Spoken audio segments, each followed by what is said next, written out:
I would say Barack Obama being gay definitely matters, but it pales in comparison to the fact that the shade room is a thing for Black people culturally in the first place.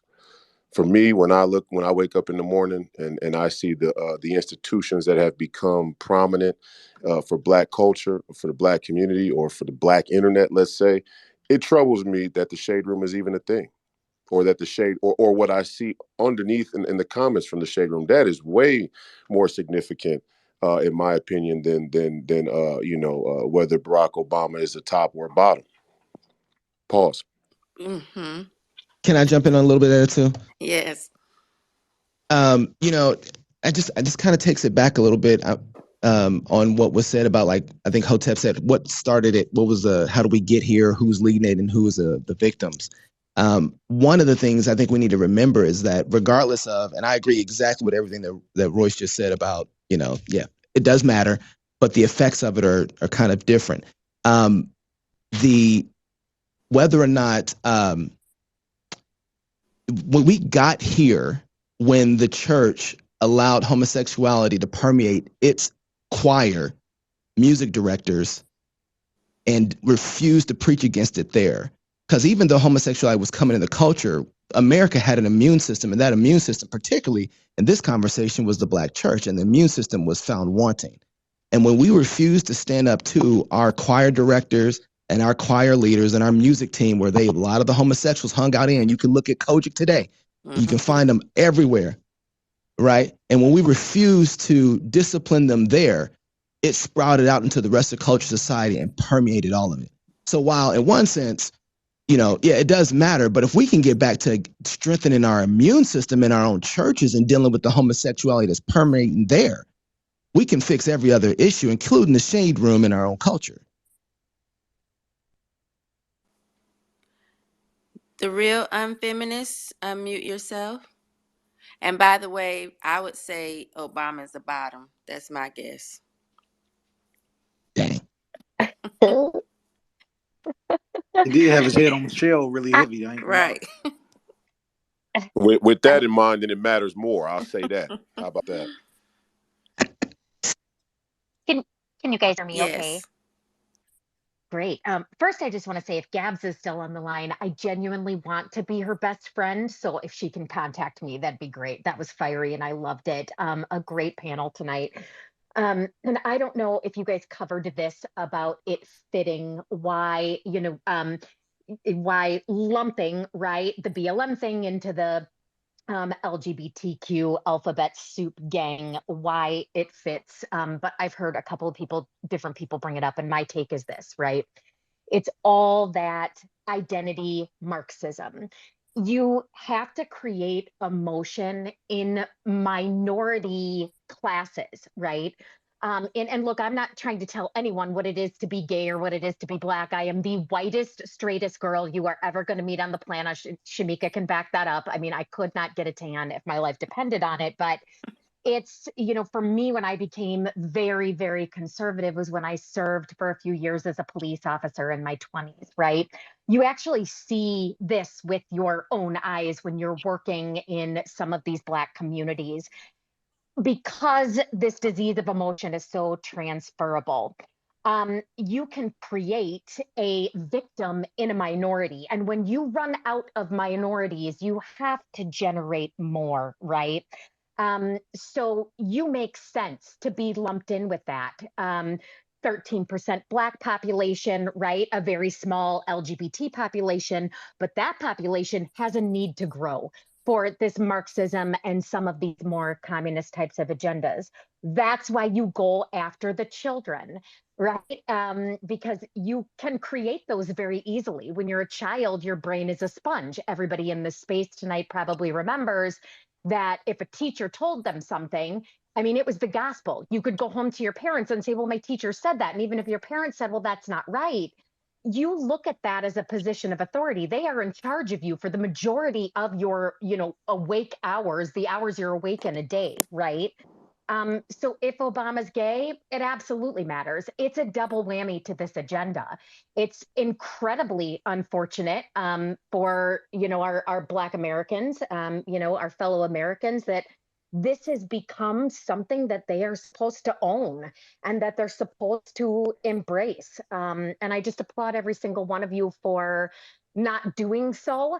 And for recognizing that some of the same patterns exist in this that have been done to our fellow Black Americans for years and years and years by the Democrat Party. So keep going. You're all awesome. I follow just about every single one of you and watch all your shows. So great work.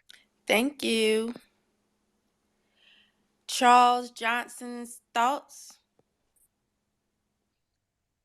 Yeah, I mean, I'll just say that there are lots of us who did the historical research on this and actually went and talked with Black people in Chicago who knew Obama, and we were lied about and smeared and called racist and anti-Black, which is shocking, because we actually went and interviewed Black people.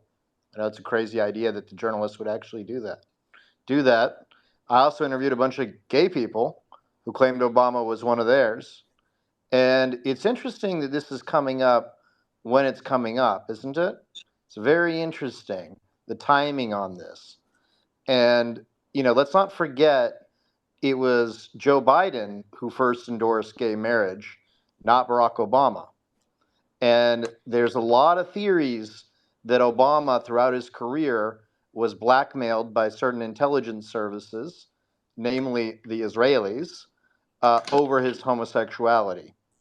And that's not me saying that. That's Israelis who've talked about that.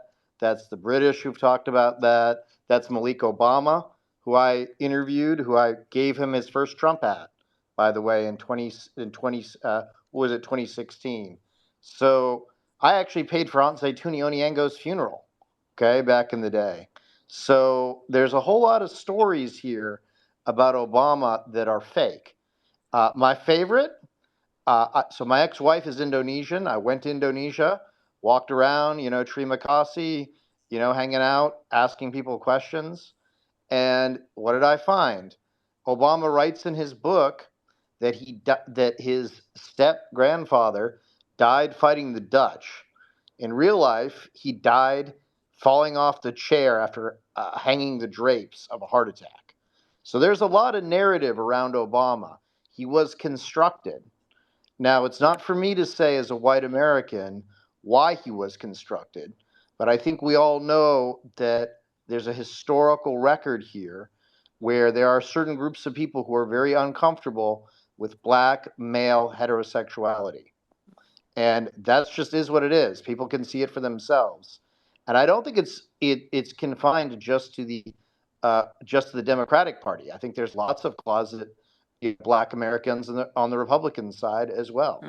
So, my personal view on this, I think people need to figure out what they're willing to tolerate. But there's a lot of people who get blackmailed by different countries on all kinds of things, whether they like too many women, not enough women, whether they spend too much money. And really the thing that's dangerous is the blackmail. That's the thing that scares me about it.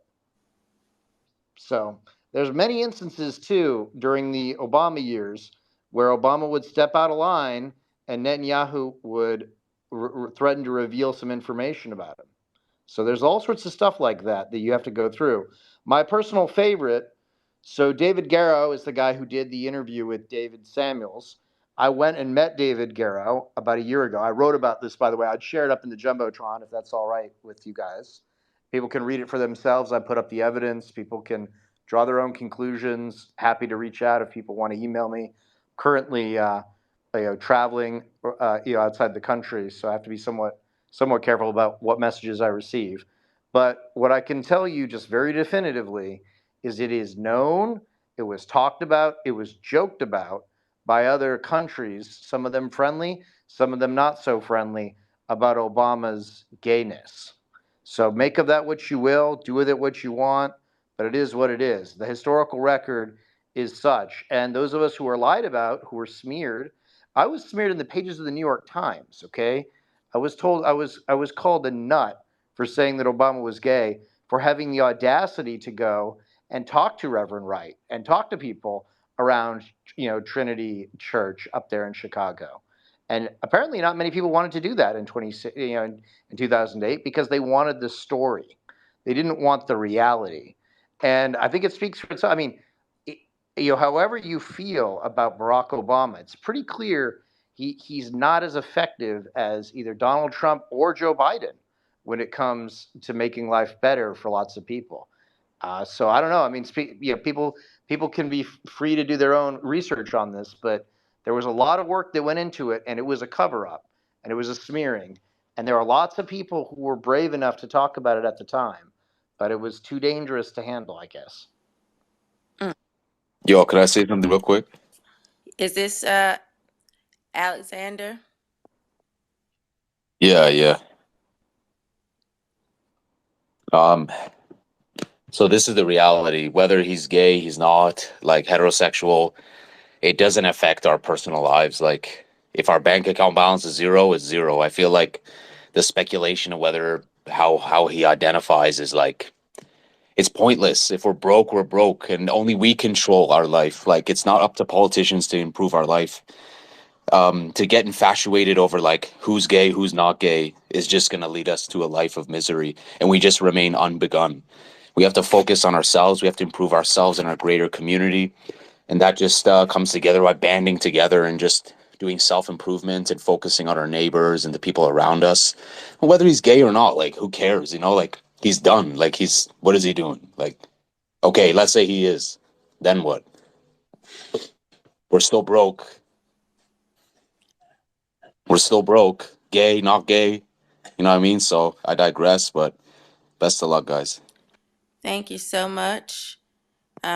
I do think, he is out of office and he won't be president again, but he does still hold a lot of weight, which is why I think they constantly bring him back to speak up about something because they know how much weight he carries, especially in the Black community.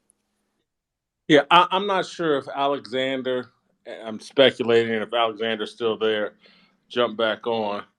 But does Alexander have any relationship with God, any biblical attachment? Because Barack Obama's sexuality, I think, has contributed to Black people's obsession with politics and placing government and politics above their religious faith. And so he's been a part of disconnecting Black people from the superpower that allowed us to not just survive slavery, but come out on the other end of it, committed to family, committed to America, a big part of America's success. And if you have no religious faith, I don't know, but maybe that's all irrelevant to you. But for me, someone that grew up in the church, for me, someone that believes that our faith in a higher power is what got us through and created the opportunities that I now enjoy. To see us disconnect and fall in love with race, fall in love with radical materialism that Royce talks about all the time, fall in love with hedonism, and to have no shame about it, and to adopt all of these things as Black culture. Twerking is Black culture, and tattoos and braids and baby mama, all of that. Obama played a role in normalizing that and removing shame from all of that, and so I do think it matters. I think some of what you say is based in kernels of truth in terms of we do have to. The solution is for every man to look in the mirror and correct and improve himself, but to suggest that Obama's sexuality has no impact because it's not going to affect, your financial standing is it's a secular worldview, and I don't have a secular worldview. God's going to provide whether I have a dollar in the bank or not. So that's my thought. Yeah, and I think he dropped off as soon as he finished Royce, I see your hand up.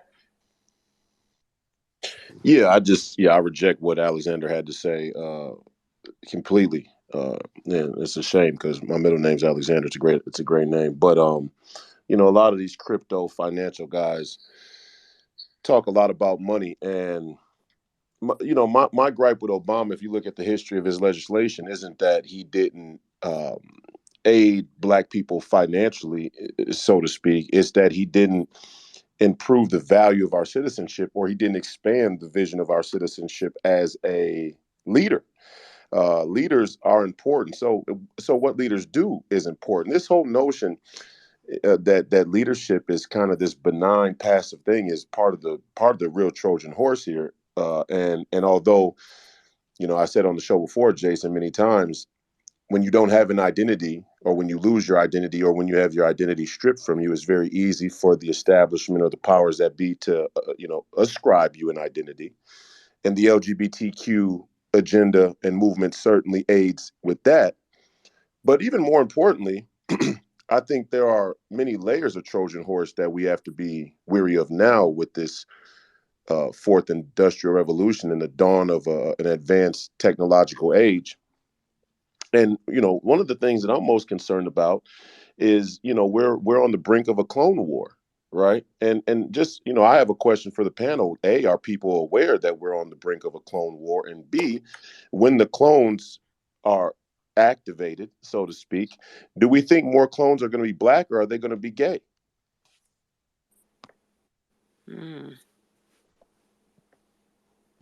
It's a big idea, Royce. Hard to respond to that just because it's a new thought. It's something I haven't thought about.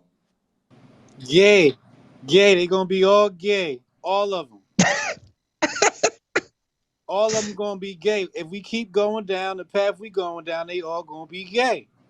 Now I ain't got no problem with gay people, but hey, you motherfuckers can't be the norm. Something has to be the norm, okay?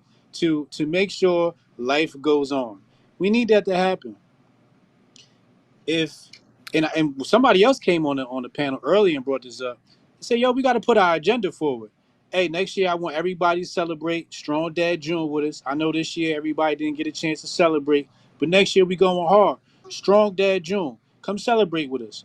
But you got to look at how the left is moving and how they're creating different pockets of culture and celebrations and reasons to just talk shit. Learn from it, copy it, and duplicate it, because when you get caught up in their agenda, you actually feeding it energy and it starts to grow. Can I jump in there Do real you quick? guys think? Go ahead. Do you think Yes. that Obama's real father is Frank Marshall Davis or Barack Obama? Barack Who asked Obama was that made in a question? lab, yo. The question is, who do you think is the real father of Barack Obama? Frank Marshall Because Davis. without question, right? And why is it that Obama's lawyer told David Garrow that he can't ask him any questions about Obama's father? What's that about? Mm. Oh, I thought you Now, went. if you look at that picture up top there, our facial recognition machines say that is as close to a match of father to son. Shamika, do me a favor and mute this guy. Oh, Again, okay. don't listen, bro. I don't mind you chiming in, but wait till you're called and don't offer up riddles. Answer the question, your own question. Give us information, not riddles, and don't have you. But and let's wait to be called on to jump in. I'm going to turn it back over to you. Answer your questions. Don't give us riddles. Inform us. Give us things to think about. But we'll host the show and ask the questions and direct which way we go. Continue.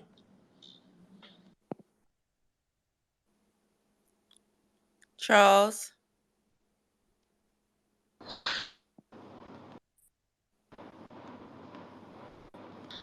Did he not?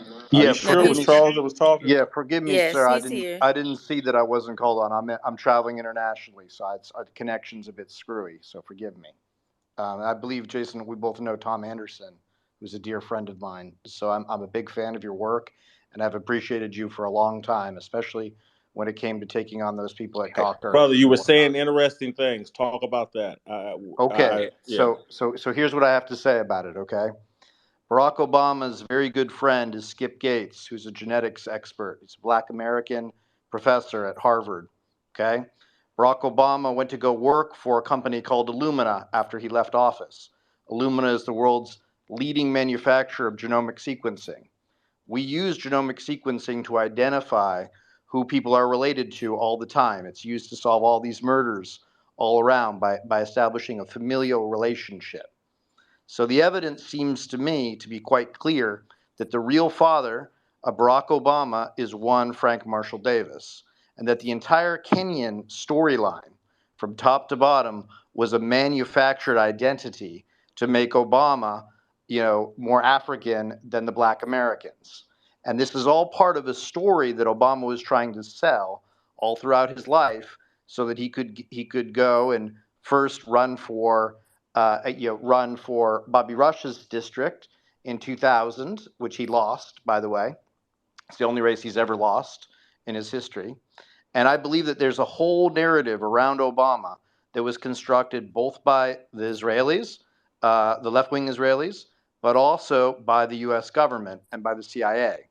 And if you look at Obama's mother's family and that whole family line and all the stuff they were up to in Hawaii and Indonesia, it's pretty clear that they were CIA. So what I'm saying is that the entire Obama narrative, the entire biography of Obama, everything we think we know about Obama is a construct. It was sold to us. And it was sold to us in different ways. It was sold to us in a multicultural way. If we were, foreign, it was sold to us as a way to get rid of our white guilt if we were white. It was sold to us, as the first Black president if we were Black. It was a way of pulling one over on all of us. And now that he's out, we need to ask real questions about who this guy is and who is supporting him. And I think these are real questions, and they're not going to go away. And I would ask, Obama's very good friend is Skip Gates. Why has Obama not been genetically sequenced? Right? That would be a question that I think people need to ask. And then I would also ask, why is it that he is not involved at all with the Obama family? At all, not even in the slightest bit. What's that about? And why is it that no one in the media of any form or function even ask him? Right? Like, these are real questions, and they're not going to go away. And, we're in a world now where, you can genetically sequence people. I mean, Skip Gates, recently sequenced a bunch of people who were descendants of slaves, and he identified their remains in somewhere in the South. I forget which where. I think it was in Nature, the journal Nature, about this. So we're reaching a world where anyone can be genetically sequenced, and we can learn all sorts of things about them, their history, their health records, all of that stuff. And Obama seemingly, even though he was paid by Illumina, right, the largest genomic sequencer in the world, doesn't want to touch that stuff. And then right after he leaves office, what does he do? He goes and works for Netflix, and he puts out more propaganda, more stories, right, that are fake. And we all kind of know this about Obama. And I think, by the way, as somebody who now lives in Northern Virginia, who deals with a lot of people, Democrat, Republican, living in that area, a lot of the Biden people know this stuff too. Okay? They know it too. They don't like Obama as much. They think Obama was basically all about Obama and not really about the country. And whether you like Biden or not, he doesn't make it all about himself all the time, right? I think it's fair to say that. So anyway, that would just be my observations. And I would say that one of the great tragedies of Obama is that our press very much failed us as to understanding who this man really is. Yo, bro. Hey, yo. Nobody's supposed to have that much information on no one man, yo. Where you find all that information at, bro? I made a promise to Andrew Breitbart's widow when I went to his funeral that I would work on this stuff, and I've spent a lot of time and money traveling around and working on it. And fortunately, I made enough money being a nerd and investing in things that I can afford running around and doing it. So that's why. And you know what I would say about it is I think that there have been other presidents where we've been lied to about what was going on with them, right? We've been lied to about JFK. We've been lied to about 9/11, various historical events in our history, right? The further back you go, the more lying there is. And so what's happened is people, foreign governments, other countries have done this to pull one over on the American public. And that affects us all, whether we're black, yellow, white, whatever. That's a problem that we have where we're lied to in our country about who's controlled by who. And we know that there are lots of foreign intelligence agencies that blackmail people by setting them up with women, with drugs, with homosexual behavior, right? We know this, right? We see this with Jeffrey Epstein. This is the thing that we know that exists in the world. And so what do? They try to blackmail politicians. Why do they do that? To control them. So do we think that Obama was controlled in his presidency? I think he was. And I think there are many examples of him being blackmailed to stop him from doing various things, like withdrawing our troops from Afghanistan, which he said he wanted to do. I mean, I think there are many examples historically of Obama always doing the thing that protected the brand of Obama and not necessarily that was in the best interests of the American public. And I think that's the real tragedy of him, by the way. But he has a chance right now, just as we all do. We're all sinners, right?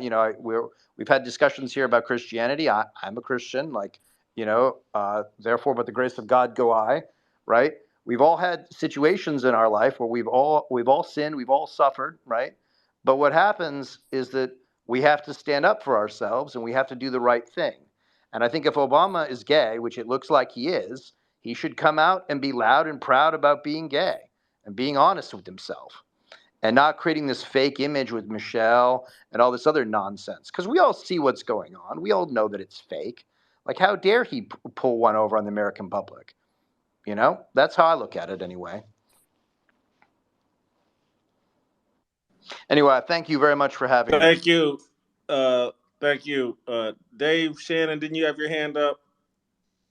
Man, I'm too busy ordering 10-gallon jugs of foil to put over my head. I forgot all I was thinking about. Oh, okay. Well, Shamika, who's next? Miss Peeps. Hi, yeah, I just wanted to say, where did this letter come from? Like, how do you even know it's real? I don't believe Obama is gay. I believe Michelle is a woman. You know, I just talking about all of this, it doesn't help. If you're not talking about his policies and all you're doing is talking about Michelle isn't a woman or is he gay, that's not doing anybody any good. You know, I'm sorry. What's your Obama, name, ma'am? Michelle. Michelle. Yeah. You saw the title of this and what we would be discussing, and you jumped on to talk about it or listen to it about it, but you don't want us talking about it. How come? Well, I think it's a lot more going on in here than just talking about that. But I'm just giving my opinion. I don't think he's gay. Hey, Michelle, don't And let Jason bully you. I'm on your side. Go